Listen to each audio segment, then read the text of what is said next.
And welcome to Friday's night's race. Tonight is going to be a community race using the, I believe Sorbius wants it to be called the Push B to Shop, but Hop Till You Shop is the current flag set. It's a combination of kind of a pay SMS along with Push B to Jump. I am Moleboy, and tonight in the comm booth, I am joined by Deathlike, and then we have the wonderful Scala Kitty and Scythe Marshall working restream and tracking respectively. How are you doing tonight, Deathlike? I'm good. Earlier today I ate some fried squid, so let's hope for some octomammoth on the moon. Right, phasing through everything because, that's what squids can do. That is true. I believe my personal favorite Octomam phase is definitely phasing through the bridge on Ordeal, since I have zero idea how that works dimensionally. But yeah, tonight we have four restreamers. We have Antidale, Poidrak, Sorbius, and E-Ninja all about to give us a great and wonderful show. Yeah, I love this flag set. When I saw this Monday, this is pretty interesting.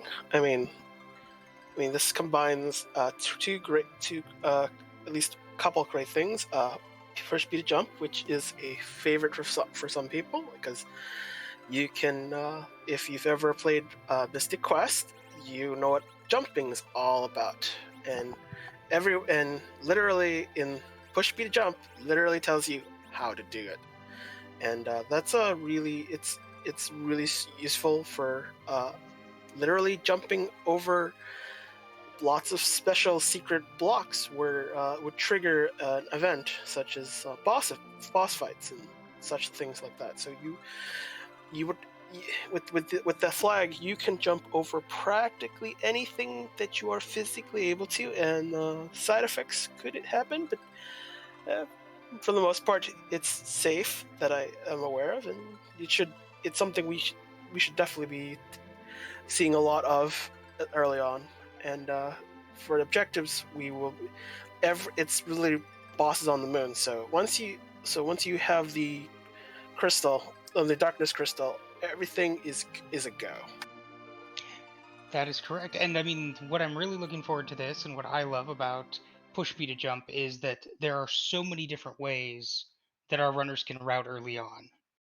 As you said, the Push B to Jump gives us access to so many different areas that we might not otherwise have access to without the key items. So, for example, Baron Castle is immediately accessible. The Underground is immediately accessible, and I see the start is Rydia with looks like a Palom, sorry. So we've got the double Black Mage start with the Adamant Rock. So a great beginning to see where everybody goes from here. Now, a couple of the things that make this a little bit different from some of the other races that the audience might have seen is that there's going to be a lot of looting of treasure chests in this seed. However, all you are going to see is money. So it is T Wildish with no maximum tiers. So theoretically, the runners could be pulling things like adamant armors or crystal swords out of these chests. However, it's going to just give them the monetary value, not the actual item. That's balanced out with the fact that we do have the shop wild flag, which is basically going to mean that anything can show up in any particular store. Yeah. So it's a little different from like uh, ladder flags like Supermarket Sweep, where you can just buy anything at your heart's desire as long as it's in a shop. You can buy it. This time around, you are actually going to just accumulate wealth and to buy the top of the market items like a crystal sword and or an armor from a shop if you find it in a shop.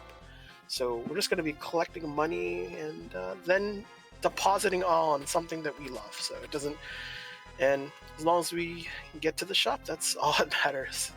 As push speed jump allows us to do all the cool things, and I think early on we've seen a Rosa in the Barrett in area, and I think and I guess And it looks like a package from the Bedward. You could probably take the early characters. Early on, you definitely want to take the character, as that is might be maybe worth doing. And especially this early, it may not be the worst ideas. It's going to be out of the way. You might have to do a little boss fighting, but at that spot, it's not so bad unless it's something terrible, which can always happen. And but we'll see what will go. But I think we'll be eventually making it out to Eblin Cave.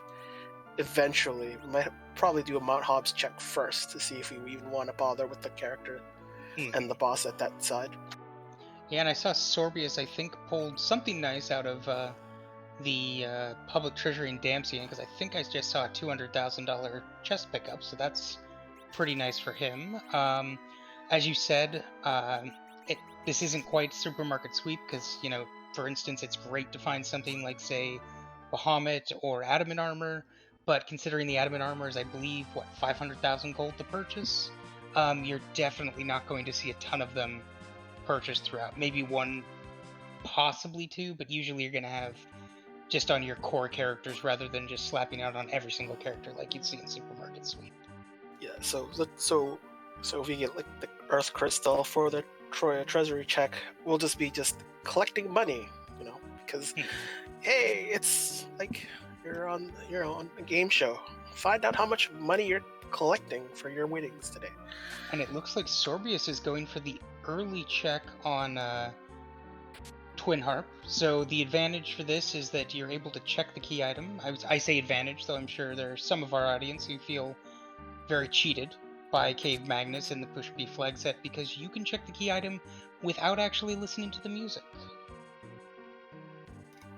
Well, I'm not anti harp or fade harp, but it's okay if you don't have to fight the boss. You can skip all the screens, and best part of it is even if you triggered the first part, you can jump out of the second part. It's hilarious. And so when you do the first part, you can there's a normal block that prevents you from walking out. Well, because you can jump, you can skip that if you so desire. It's hilarious when you can skip all the boss fights, at least up to a point, because we are going to have to fight on the moon, at least. And so a grind of any sort is not the worst idea.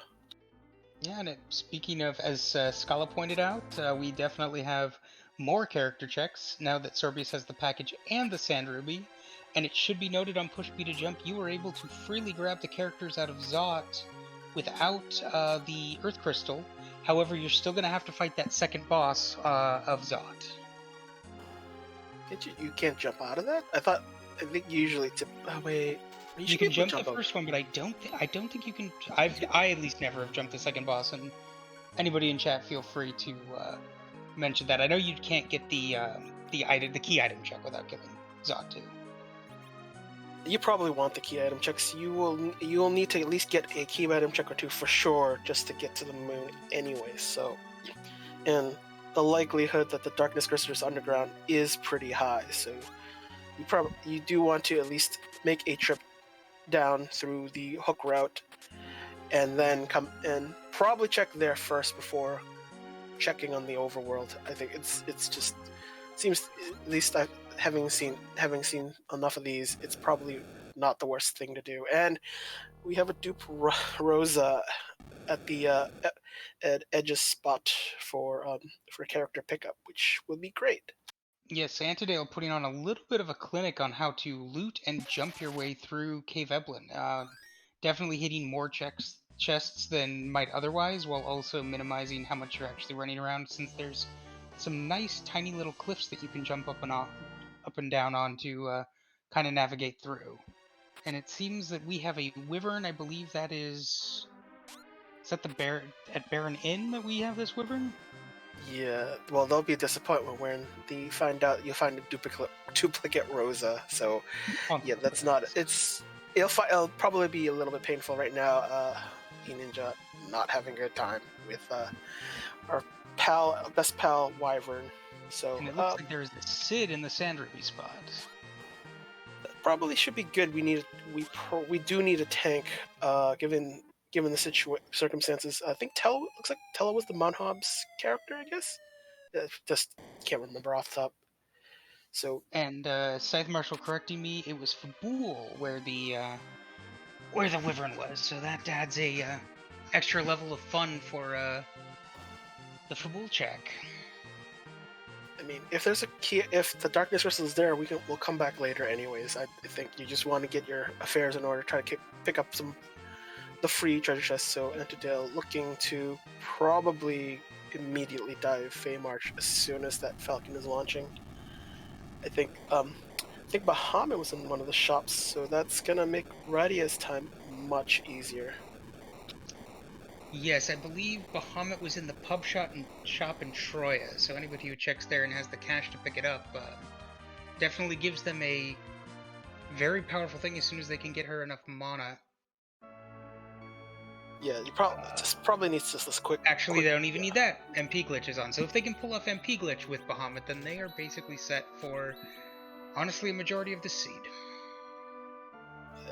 Yeah, that MP glitch. Yeah, it's kind of.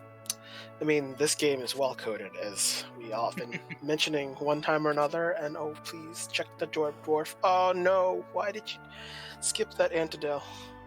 The seed has not been validated, unfortunately. Antidale putting performance and timing above, pleasing the fans. It's choice, and we will respect it. But I know there will be some disappointment from the audience.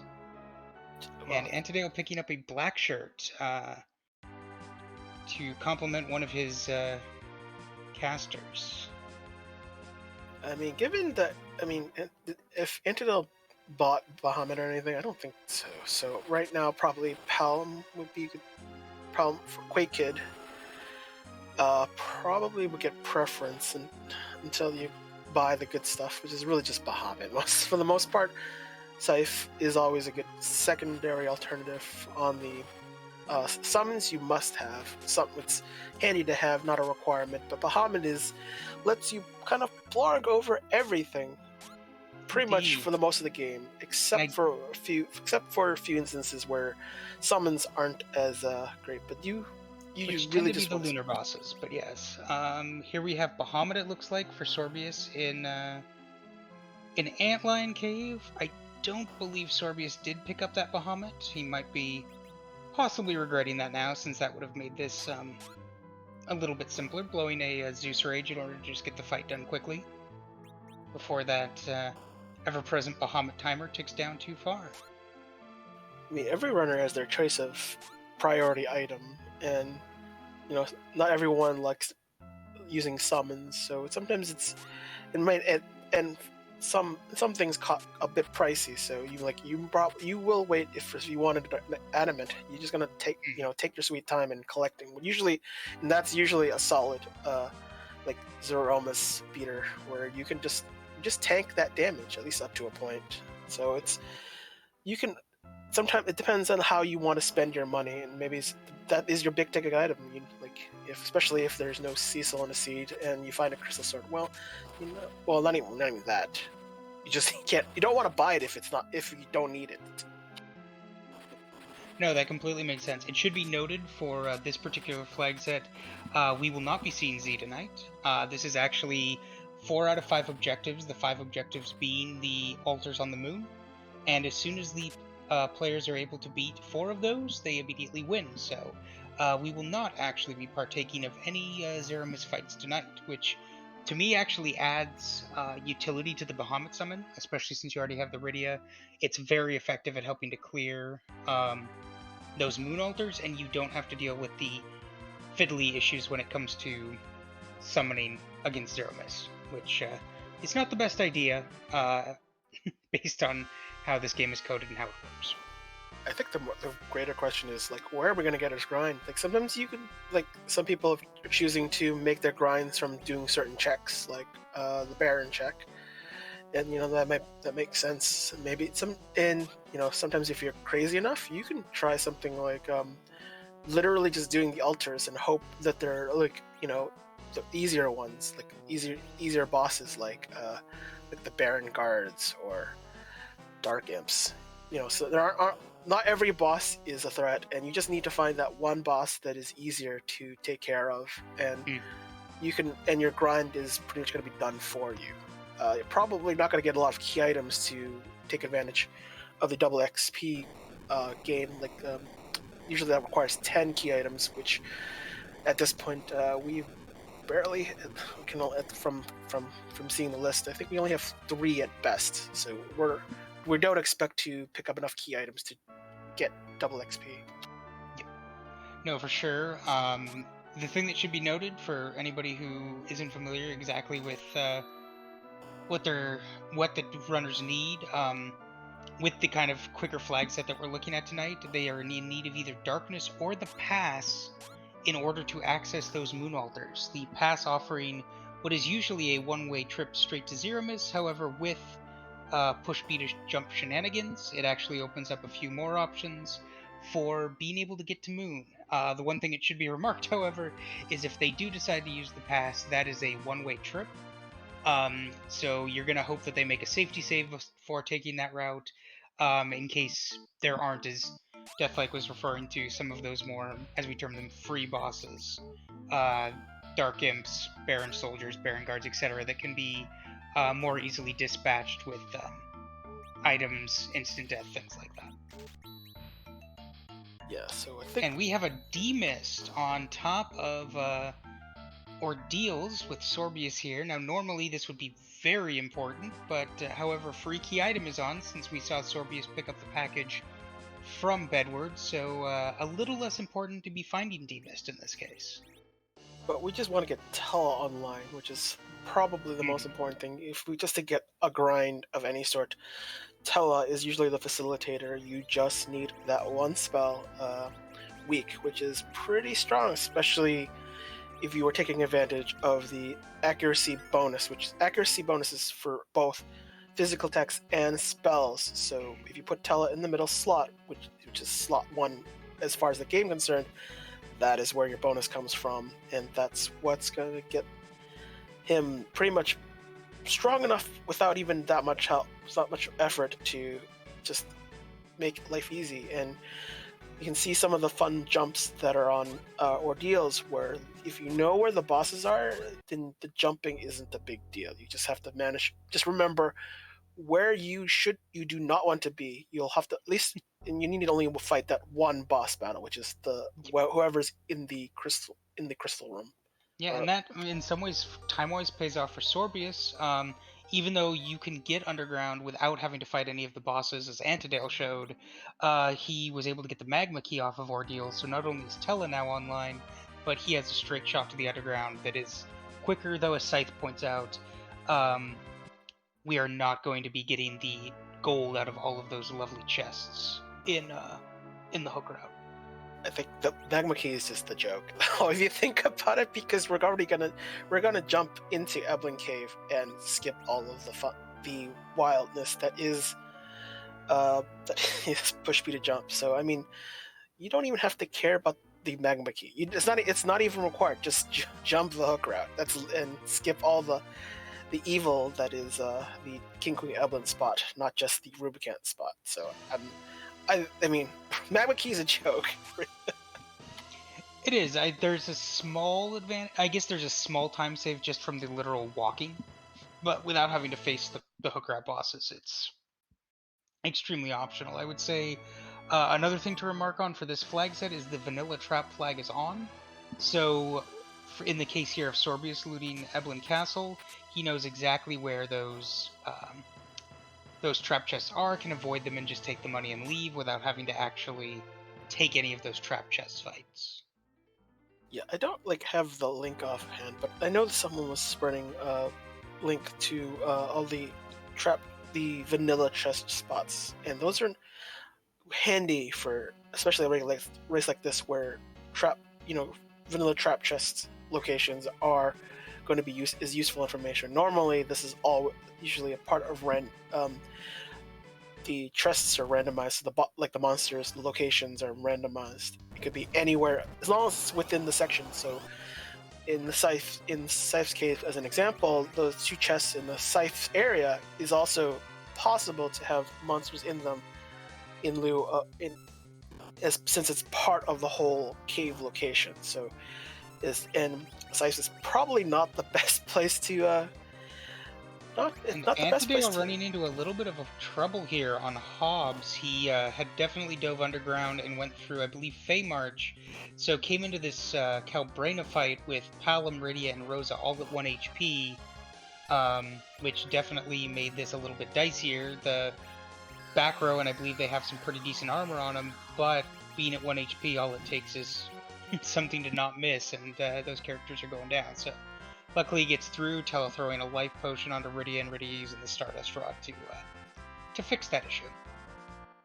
Yeah, I think in the seed we're not able to buy J items, so whatever magic we can muster from starting items and especially, and I think Stardust is probably from from some treasure. It's probably going to carry you through for a little bit, especially when we're not getting any, we're not just getting straight money, so we're just gonna buy our high priced items to make things easier. Like spells are like infinite use. You just have to buy it and use it in the item menu. It's just kind of like in the original Final Fantasy. You just use the item. You just select the item. It's at the very top of the item list. It's like on top of the actual inventory, and select them. Yeah, and looking over the flags, I believe they can buy J items. It's just that there are no J drops from monsters based on the flag set. So it's just Shop Wild, no other, not S Wild, no J. It's E, no J drops. Just Okay, to it's clarify there. So they do have access, but again, money is at a premium in all of this. So that's money you're investing into J items that you could be investing into a Crystal Sword or Bahamut or a adamant armor. So. yeah.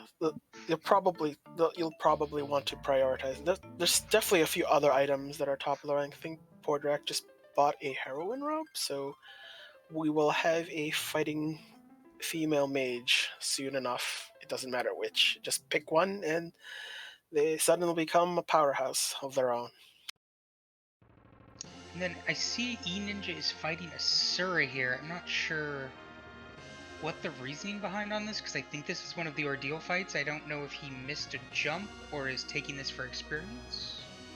I mean, sometimes it's not the worst thing to take a fight for the experience, especially when you see the Bahamut, the shop. You probably want at least Ryder to have enough MP to cast it once. So Mm-hmm. sometimes it's not the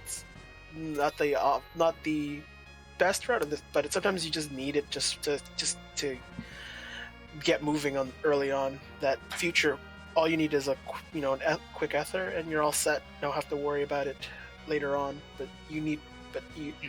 the MP that you need to get for Radia, she gains the most MP, but her starting MP growth is it's you start at like 10 MP, so she needs levels, and that's the critical thing she needs to get her started.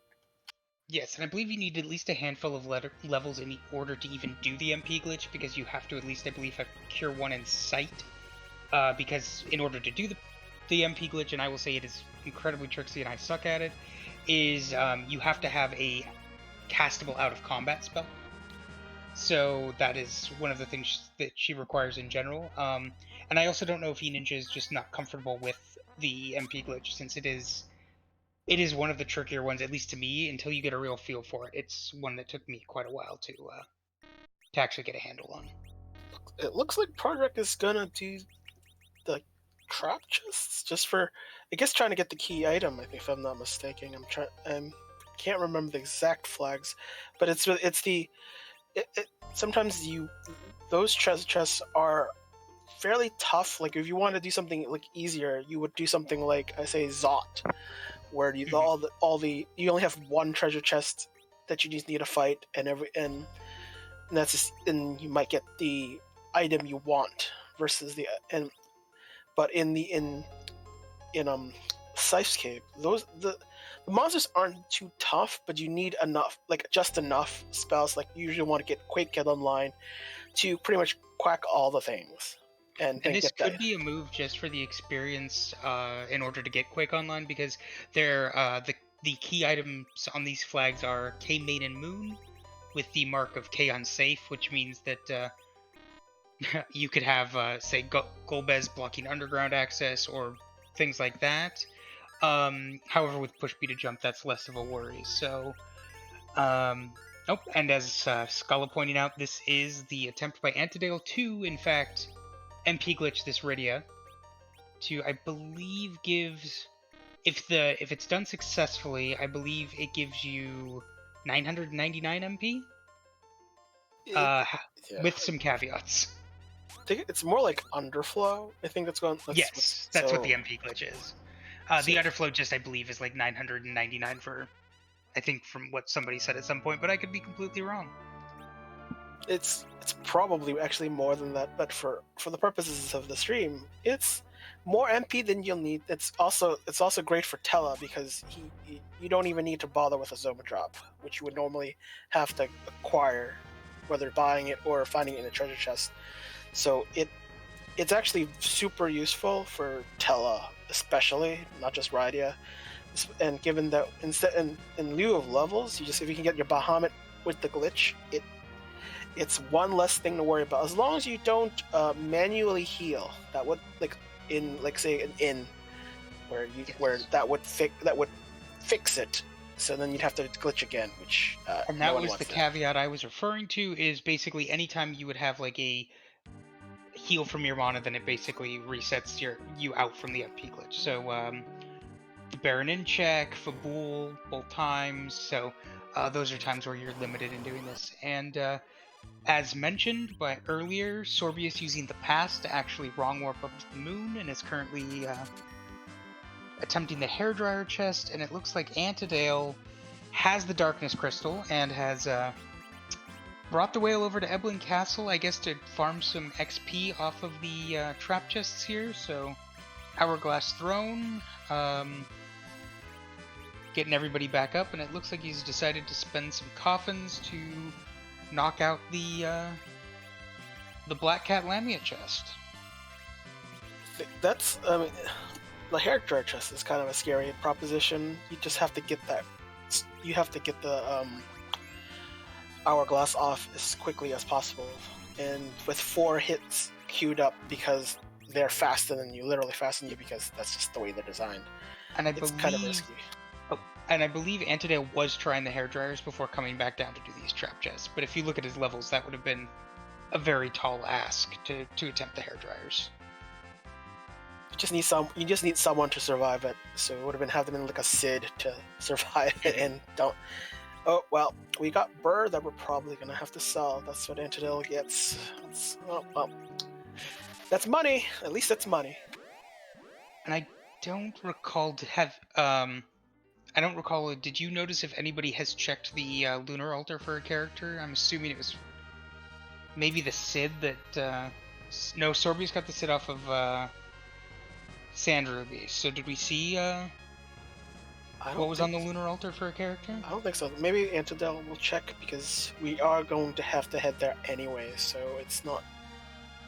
But I think it's a second attempt on hairdryer chest. So This is second or third, so we'll see if this works out this time. He's got the hourglass off.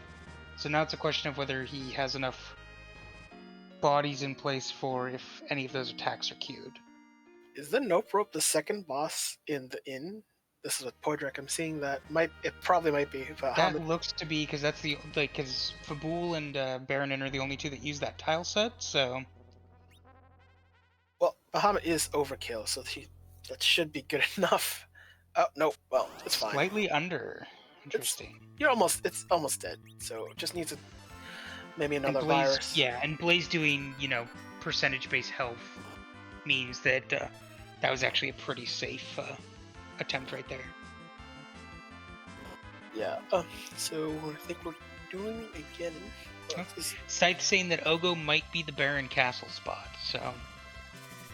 Baron Castle. It's got to be the second one. I think the starting boss at the Baigen spot was Odin. So. Well, and they would have probably jumped in without the Baron key, so you don't actually have to fight Baigen on push B to jump.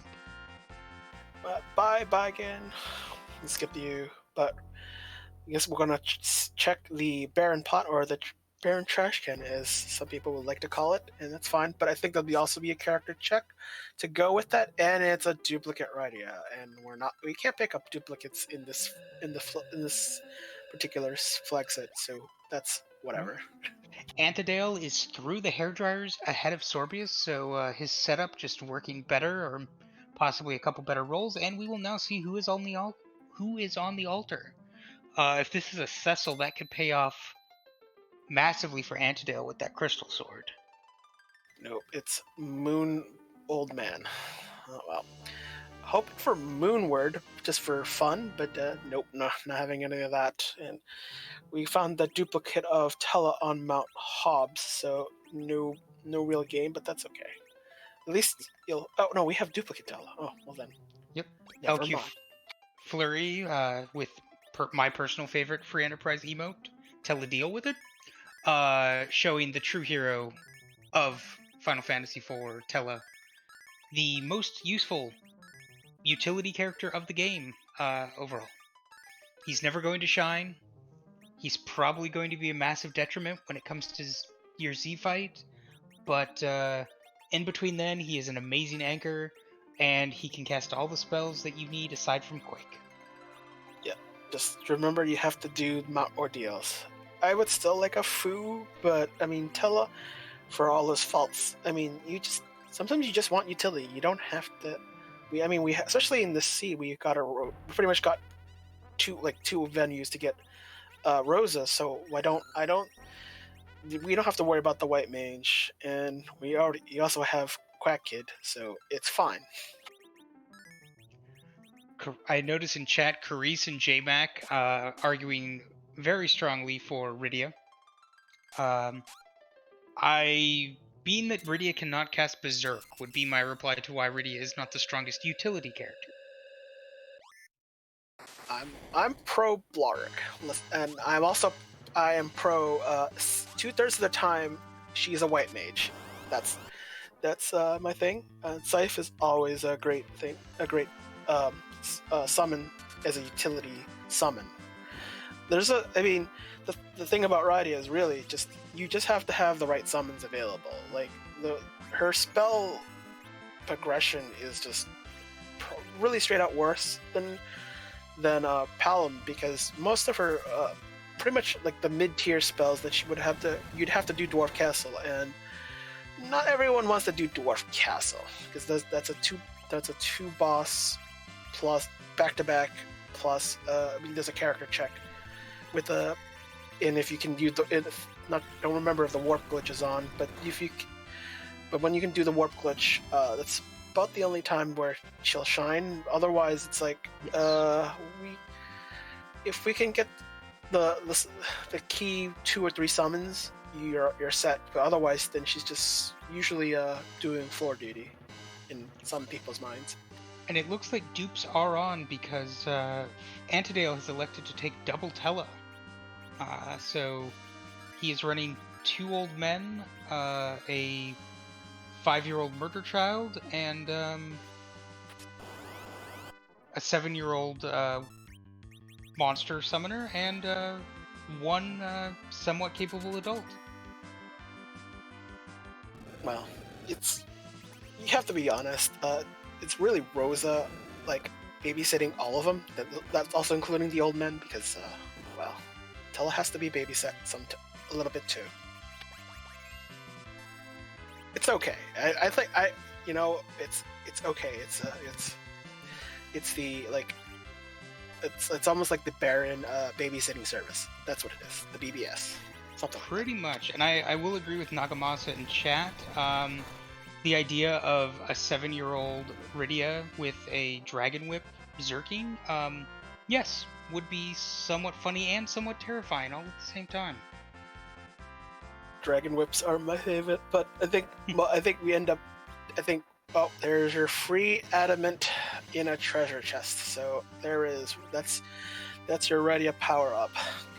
Good times. Yep, and as you see, Antidale immediately slapping that onto Rydia, and Rosa immediately getting the white shirt. So we're going to see most of the major damage coming out of Rydia, and Rosa is, I believe, just going to be on heal duty, which, considering we don't have a Z fight, completely makes sense. And really making use of Bahamut to clear these lunar altars, it looks like. So here we have Antidale coming up on the Murasame altar. We'll see what kind of rudeness awaits. There's plenty of rudeness. There's a pretty high magic spot. Then there's there's the undead Mylon, which is still pretty easy, but the punching might be a little bit painful given what we have, but it's okay. Pelham can take a nap. We'll be fine. Reddy can do all the work. I think what this is going to depend on is how many characters Antidale cares about getting XP on. Mylon only does physical attacks. With that adamant armor on Rydia, she's going to be taking basically 1 damage per punch. And as you see, dealing out quad 9s. So she's going to be somewhat effective as it comes to it. Elsewhere, we see Sorbius working on that MP underflow glitch to try and get that working. And we've got Ninja, as Scala pointed out, remembering that they can jump, and working on now getting underground.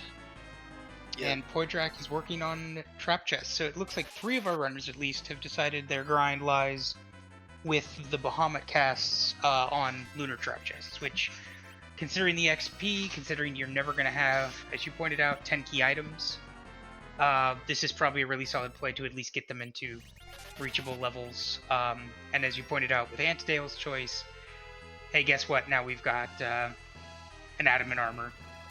And I believe Sorbius just picked up that adamant armor as well, so probably going to be in pretty much the same position going into this Mylon as Antidale is. I'm trying to think if there's anything Antidale might have the white shirt and Sorbius might not, but yeah, the Mura altar is free. We're going to have to see something very interesting in order to actually really slow down the runners at this point. With 1 altar now cleared, on Antidale's side, Sorbius soon to have a cleared altar, and we'll see what goes from there. So, something notable that Antidale has not done Mountain Ordeals. So Tella has his base spells, but all I think he's really using Tella for is being the Blink Mage, which is pretty much one of the key utility spells that a white mage typically has. So like, and plus and Exit, which is probably all you really need from a white mage if it's for utility.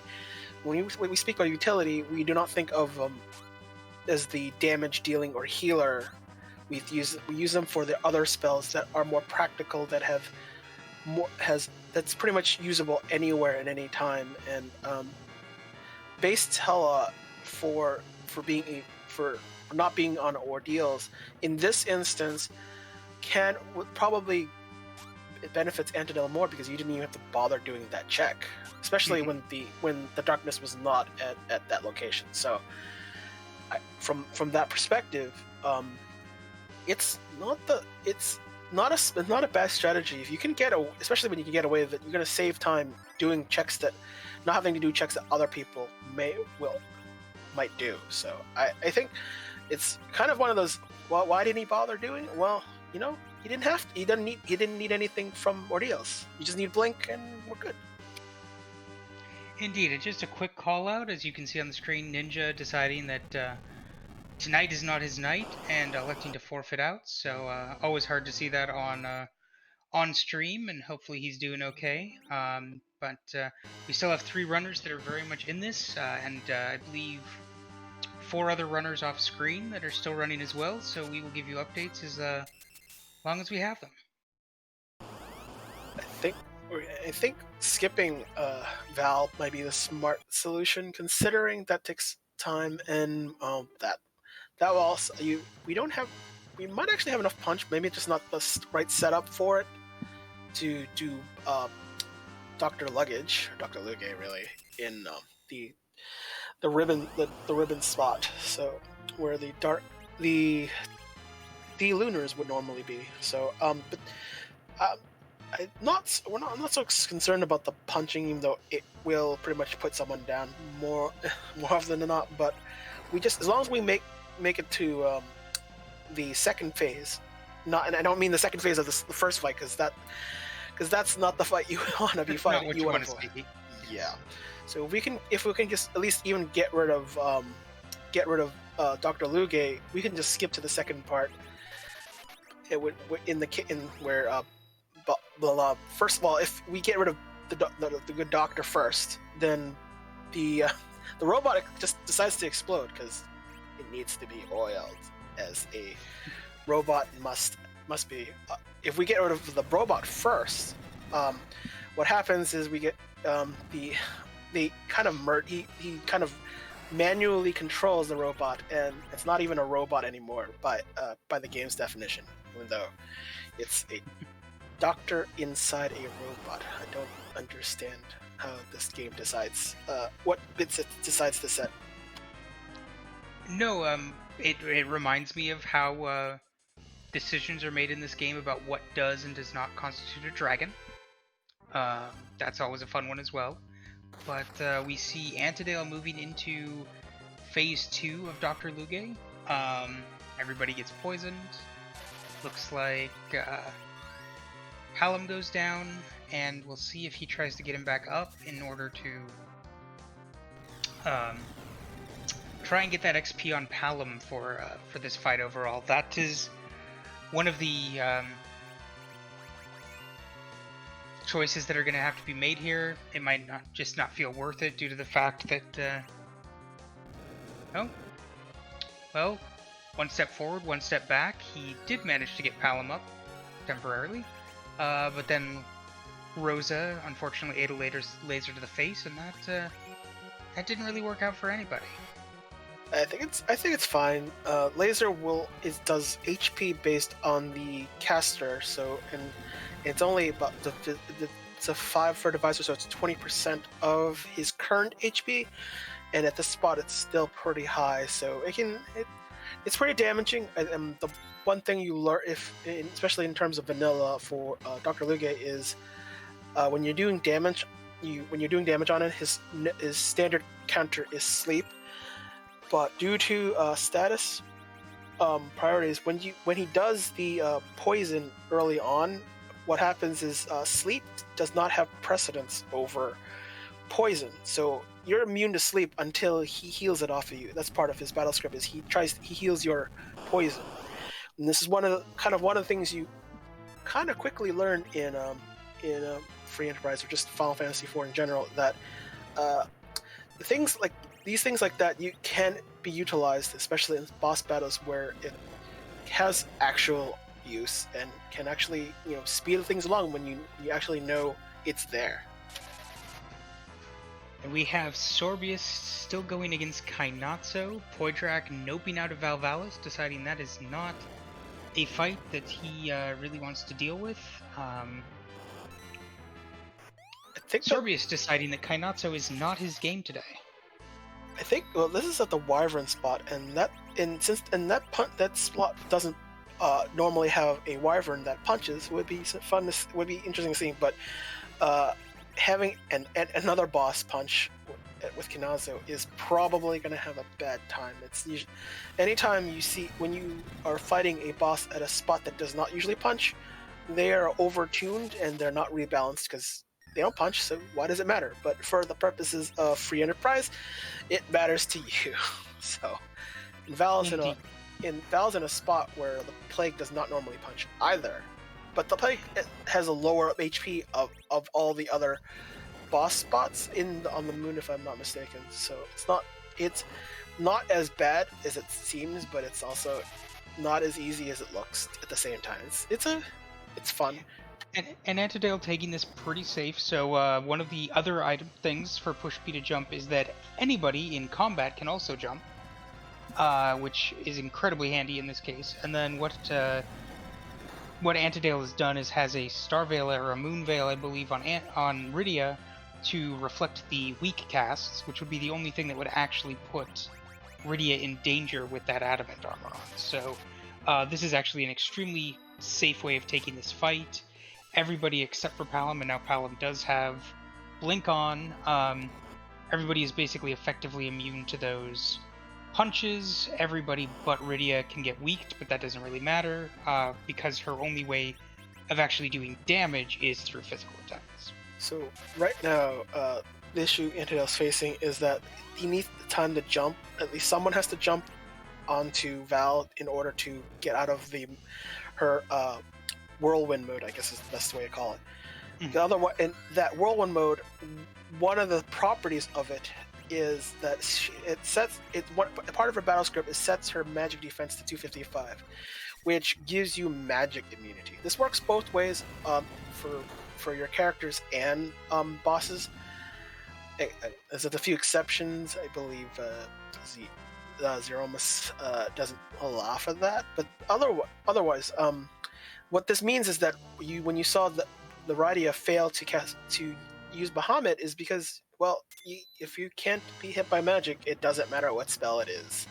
So it's one of those things you have to keep in mind. And there's a lot of Val spots that that allow for it to happen. There are a few rare spots where Val does not have perfect magic defense or magic immunity. So it's one of those things where, at least when we have push me to jump, anyone can do Kane's job without having even have a Kane in the seed. So not the word in the seed, not a big a threat, especially when we have Bahamut online.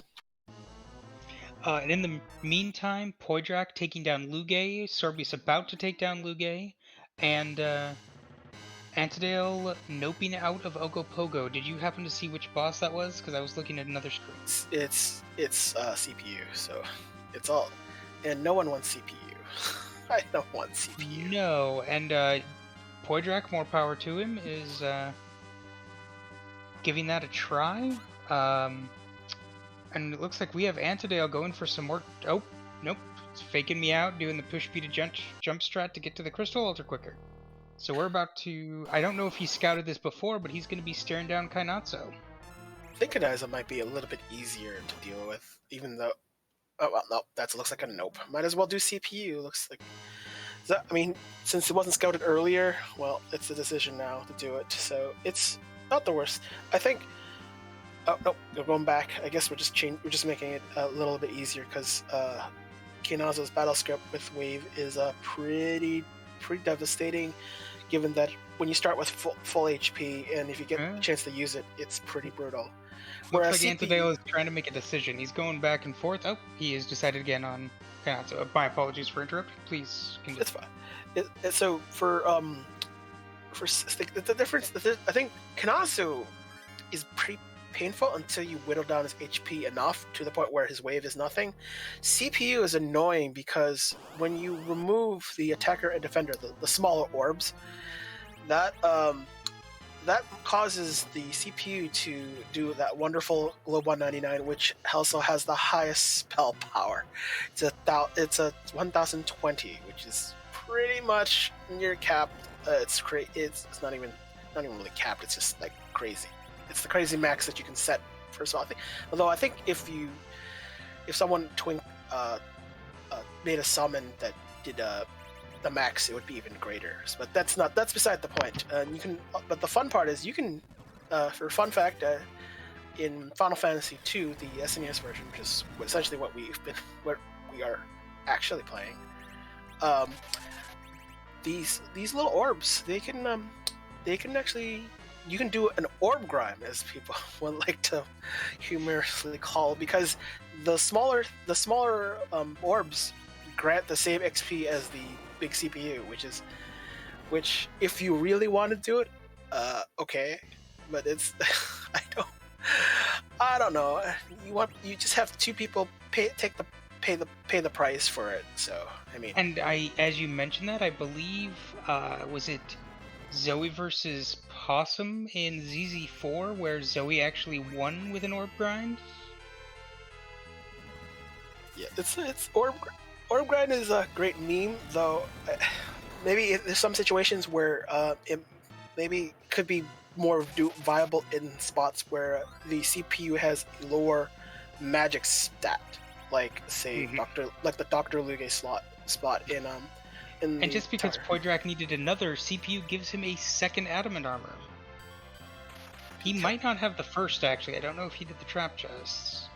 I think. I mean, everyone. I think he might have actually. The thing about the, especially with the vanilla trap, is that there's some trap chests, especially where they were fighting the treasure chest in the path to the Murazam altar. Is the two warlocks, two carries, I think, and those are pretty vulnerable to magic. Well, maybe not. Well, not maybe not in terms of magic damage. Although Bahamut pretty much cuts through anything, but they're pretty vulnerable to a lot of the instant death stuff.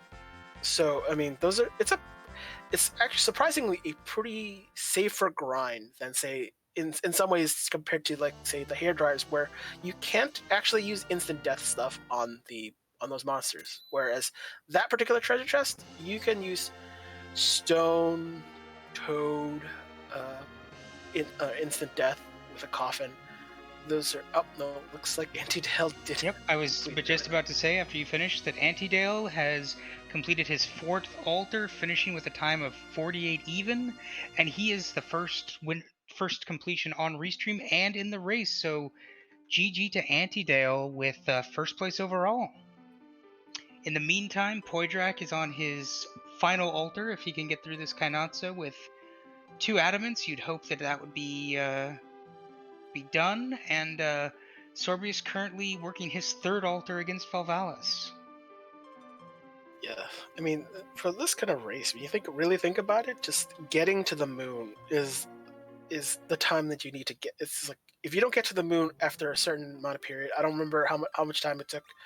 Maybe at the 20-minute, 25-minute mark, you should be like on the moon. Just there's no, like, there's nothing really stopping you outside of a few bosses that just slow you down. It's just, so anytime you get the, essentially the go mode item, the darkness crystal in this flag set, you um getting to the moon is like top number one priority. You just have to kind of memorize the um what you need to, how we're going to get there. And I guess we are joined by Antidale.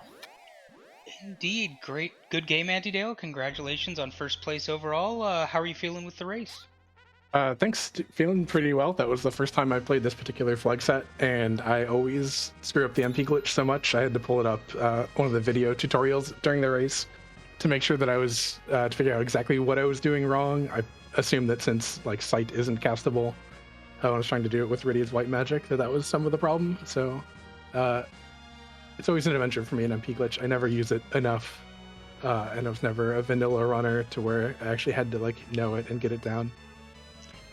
Yeah, and in this case, like, did you just know it was going to have to happen when you finally went to Troya, had your moon access, and found Bahamut, and were like, well, I have Iridia and I have a Bahamut, and it's easy enough to put two and two together? Yeah, pretty much. The as soon as I saw the Bahamut and the fact that the third character was also not a melee character, it was like, this is gonna be Rydia. Hopefully, we find a tiara, a Stardust Rod. I'd already picked up a crystal ring for some good arm slot gear, and I found a black shirt, and then got the adamant armor to really seal the Out set of, yeah, out of, I think, up one on of the the moon. first or second trap chests that you hit, so it was pretty It quick. was the yeah, it was the I think the second The one in the Warlock LST. carries. Yeah, um, yeah, because I did the Mad Ogre is just to get enough, or the Lamia chest just to get enough MP so that really I could cast some other spells that I knew I could actually do the MP glitch with. And then did hair dryers, the two red giants, and then the Warlock carry just to make sure that I had enough stuff on other people that they could hang around in case there were rude bosses, which there were rude bosses. Just a couple, which, at least from the com perspective, it added a little bit of drama and gave us a little bit to talk about with it all. Slogging through the Val. Is there any particular reason why you felt Kainatsu was preferable to CPU at Ogopogo? I don't particularly love landing the float. Uh, I could have done Quake and float, but that's also then only Palom doing the work. Mhm. And can also, I knew I had a couple of Thor Rages. There are three people on the team who can cast Lit 1. And then Palom had picked up Ice 3. So between Bahamut and Ice 3, I knew he had the damage as long as I could keep the waves under control. and just needed to nerf it twice, which was pretty much perfect. And then I guess like my last question before I let Deathlight take over and kind of ask you his, what was the choice with the double tellas with no ordeals? So like kind of what we were discussing is it gives you that blink access. Was there any other kind of thought behind it aside from just from that piece? Ordeals wasn't a key item I needed, so I wasn't ever going to go back there. Picking up Tella was an extra character who was in the Tella on Hobbs was the anchor. Finding the curse string was really nice. That meant I didn't have to worry about it at all in Agart or in Kaibo.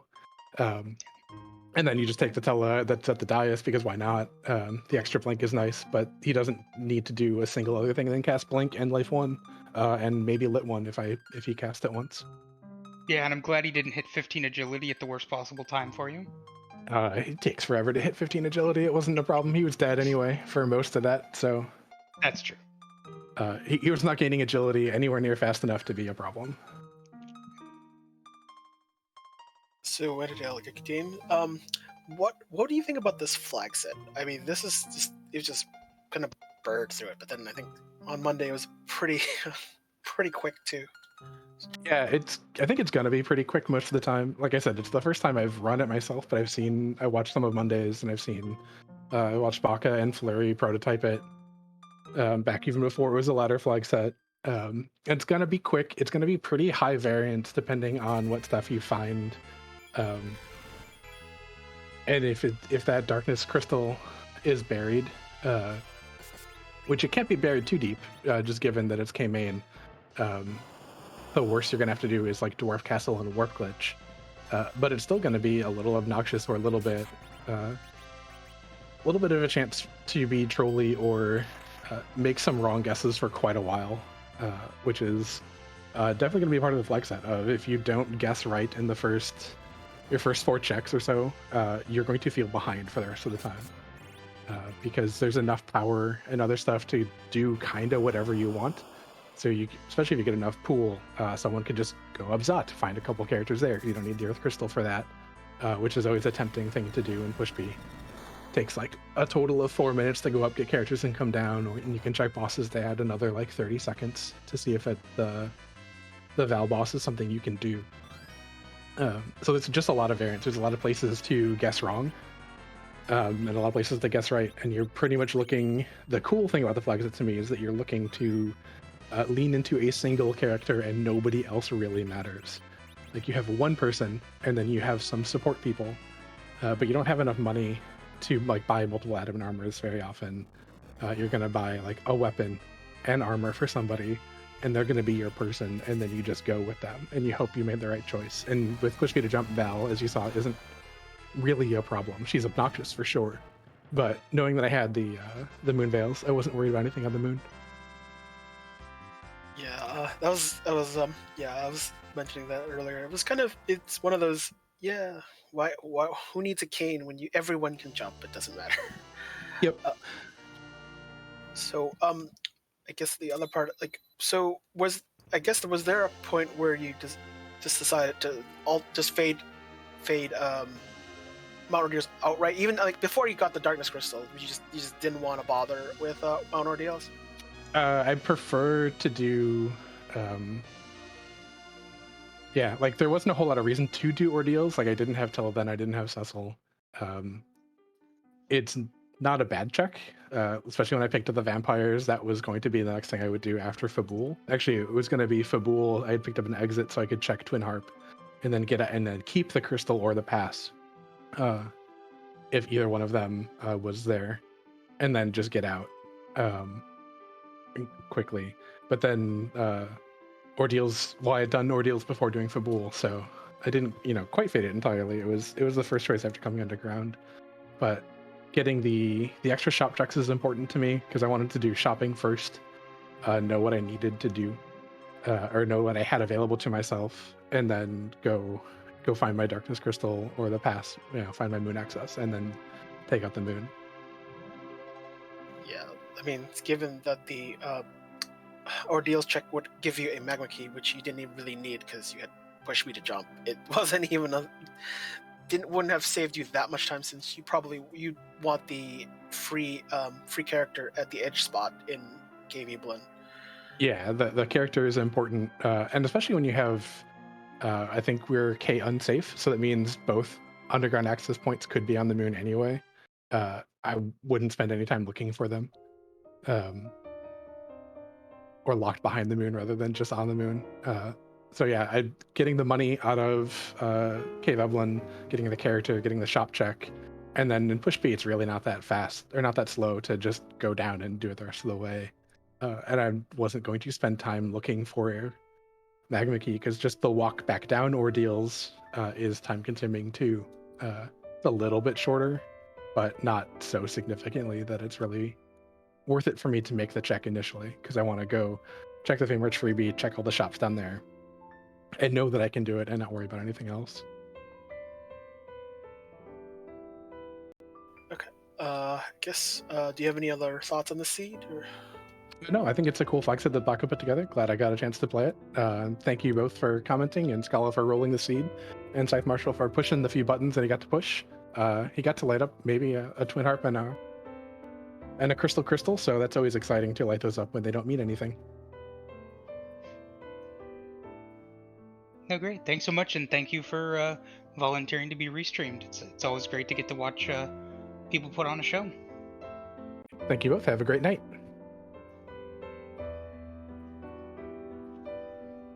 All right, and I believe we are now being joined by Sorbius. Good game, Sorbius. I believe you ended up placing 5th overall?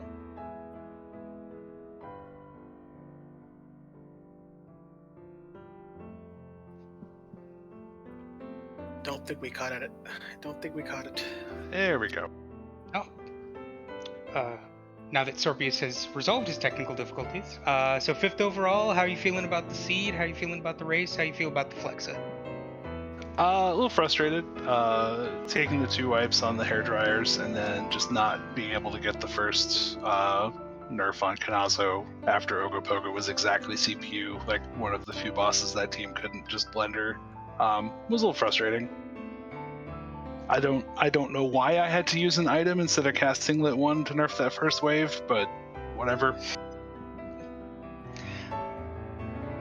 The love and joy of ticks of ATB, and when you think you have it, and then sometimes it just goes horribly wrong one of those times. Otherwise, it was fun. I had a good time. Well, in the MP glitch on Rydia, for some reason, I couldn't get that to set up, and then got it first try on the next 2 characters that had on. You know. With Rydia being the least important of the ones to MP glitch. Oh yeah, definitely the least important. Didn't need that one at all. So I know, talking to you elsewhere, you're a huge proponent of this flag set. You really love this setup. Yeah, it's super fun. I mean, I definitely went to the moon in this one with a real janky party and a hope and a dream, and it kind of worked out. I suspect some of the people that finished ahead of me, other than Antidale, were a little better set up, a little more prepared, perhaps, for moon fights. Like a little bit. I would say Antidale definitely came in with more hourglasses than you did, so the trap chest definitely benefited him and went really smoothly, along with, basically being able to blarg every single one of them. And then got that first adamant armor. And then Poidrak did Ogopogo with CPU and was rewarded with a second adamant armor. And then he finished with double Rydia and Palom. So Kainatsu died pretty quickly. Yeah, I wasn't sure waiting for the package cutscene for second Rydia was worth it, or was there a second Rydia somewhere else? I believe he took it off the package, but I would be the worst person to ask. I don't think there was a second Rydia. I mean, it's like outside of the package. Like I think that was it. So it would have been that, or he did Zod, which I don't think anybody actually checked. So because you did the Sand Ruby and got the Sid. Yeah. Would be nice to find anything for him to use, but Hand Sid trying to do work. Yeah, it wasn't. It was not Sid's finest moment, no. well, I mean, these seeds seem to end up being oops all mages ultimately. So Sid is like, yeah, I'll be the tank. I guess. Well, I guess in your struggles, was there any thought to taking some of the like easier trap chats that would have just make your life a little bit easier? Because just with K trap being well, not K trap, with traps being vanilla, that those. I mean, you know where their spots are, so you just just could hunt down that particular spot to fight the monsters that you just kind of want to beat up on for the XP. Yeah, I mean, I wanted to at least know what the moon bosses were before I committed to doing more trap chests, because any of them could just be free, and then I'm off to the races.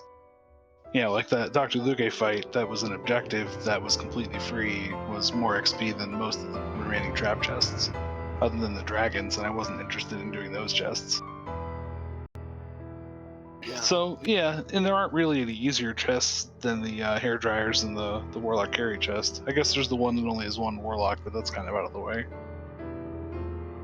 I think that's the same. That's kind of like the same chest level as when you're usually doing the quick jumps from the second save point to like it's like that treasure chest on the upper left, but not in the straight straight path. That's a pretty easy one if I recall correctly. Yeah, experience I don't think was the issue that I ran into. Kanazo just like refusing to get nerfed and casting wave after I dropped the wall or after I dropped the water repeatedly. And my struggles to MP glitch were definitely the issues. Did you buy a cursed ring at any point?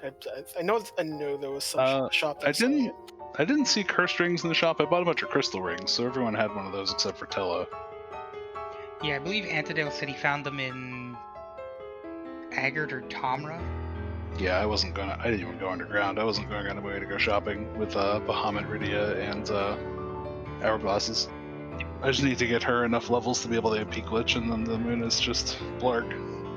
And a good, Kaipo, thank you, Scythe Marthel. And Scythe pointing out something kind of good to know for anybody playing. So the difference between a J item, lightning item, and lit 1 is not in the cast time, but in the fact that it takes 2 ticks for them to go into casting, as opposed to the lit item, which casts immediately. Yeah, so that's no, where I know why. I know that so that's it why I is wanted slower to everybody cast lit 1. What I wasn't understanding is why that wasn't fast enough still. That's the part that was confusing me, why I tried it a second time and putting it even earlier. But even casting lit 2 before the attack wasn't fast, or lit 1 before the attack wasn't fast enough.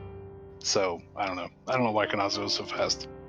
I don't know if that spot has variable agility, or I don't know enough about that stuff to know why it seemed to be faster than other times I fought Kanazo there and gotten it every time. Yeah. No, totally makes sense. And there's nothing more frustrating, at least for me, when I'm doing it and I'm doing the thing that works for me every time, and then of course I'm on stream and then it goes horribly wrong. So that's and always... you're watching people done while you're failing to do this thing you've done a million times on your own streams. Yeah, exactly. Yeah, it's it happens, but you hung in there, still did really well, and it was a great race, great to watch. You definitely took a divergent path compared to pretty much all our runners, so it was awesome to see get to actually find out that the magma key was on Ordeal, since I believe you were the only one who actually went through and got to the crystal. Oh, I mean, but I wanted telespells, potentially. Having him able to berserk people and cast Cure 4, Life 2, or whatever, or Wall even, seemed somewhat relevant. Also, we didn't have access to the moon yet, so I might as well check it, make sure it's not darkness. Nope, completely makes sense. I just loved that Antidale ran with 2 non-Ordeal Stella in his final party. That was a great watch. That's aggressive. Yeah, no, it's worth a run back just to watch. Watch, yeah, for honestly, sure. all the others. It was a great race to watch. So I think that's everything I have. Deathlike, anything else you want to ask Sorbius before we let him basically start his day, I guess, considering he is a nocturnal beast now? I don't know, maybe the struggles were probably from agility anchoring, maybe. I don't know. It's hard to tell. Sometimes it's, especially I think the Wyvern spot's pretty fast because it just the first Yeah, thing it does is block. I think Tella got too many levels for the people with crystal rings to still be RA1 to him. I think I should have tried to keep him from gaining a level or two, but I wasn't expecting to come back and fight Kanazo anyway. I was expecting to do the Ogopogo Walter.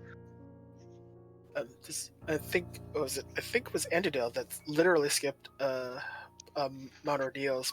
Think like, given that you had a bunch of mages, I mean, I think you kept a Sid, Mhm. like, but I think the utility of Tella would have just been limited to Blink, given that you didn't need a Berserk anyone to deal damage with. I don't remember how your Yeah. team was set up.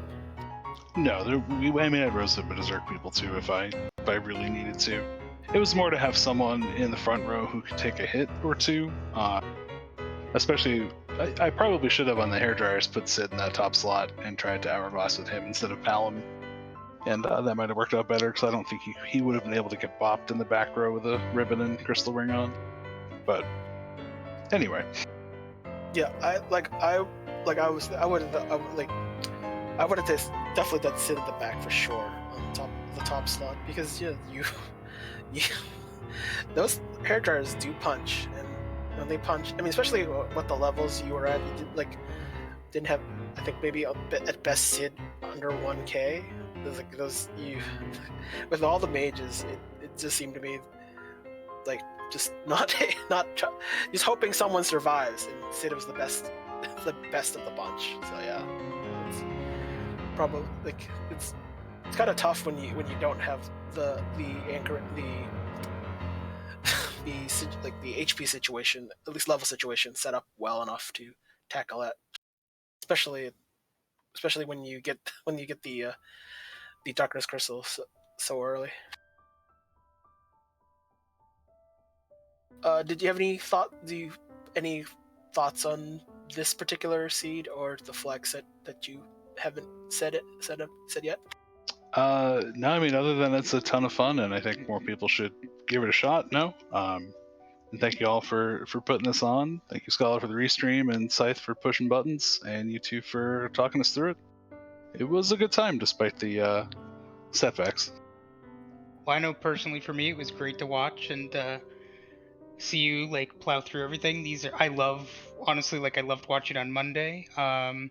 Loved watching today to just watch these races. They're very frenetic, lots of things happening all at once. And especially with push B to jump, so many different routes happening all together as people decide to check different things. It's great to get to see, and I think it's incredibly entertaining. And thank you so much for being willing to be restreamed and show off a little bit.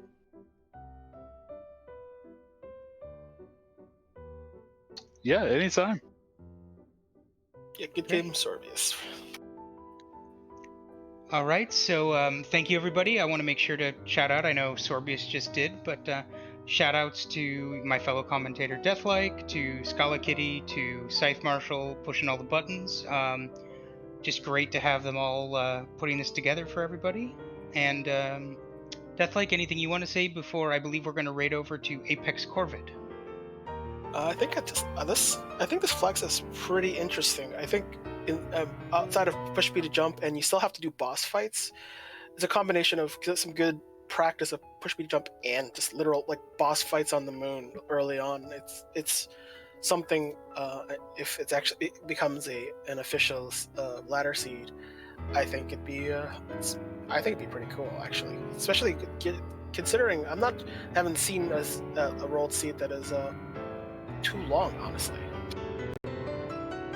No, and I think I know some people have discussed it as kind of a good replacement almost for Giant Percent. It's definitely a little bit deeper than that with having your, basically the shop wild elements, the push B to jump elements, but it still has very much that flavor of I am always one key item away from go mode, and I think that adds to kind of the frenetic pace. So much is open immediately. You're not doing the same standard checks. You can go pretty much anywhere with push B to jump, and it's really, can I find that pass? Or that darkness crystal, and then can I get the cash I need to buy the handful of items I need to wipe those crystals, those moon altars. So No, I definitely agree. I think this is a great flag set. So I think with that, we're going to go ahead and wrap it up. I see that Skull has kicked off the raid, so go ahead and kick over to Apex Corvid as always. No spoilers on the race tonight, or you get bopped. And go ahead and show Apex Corvid some love. And thank you guys all so much. Have a good night, and see you next seed.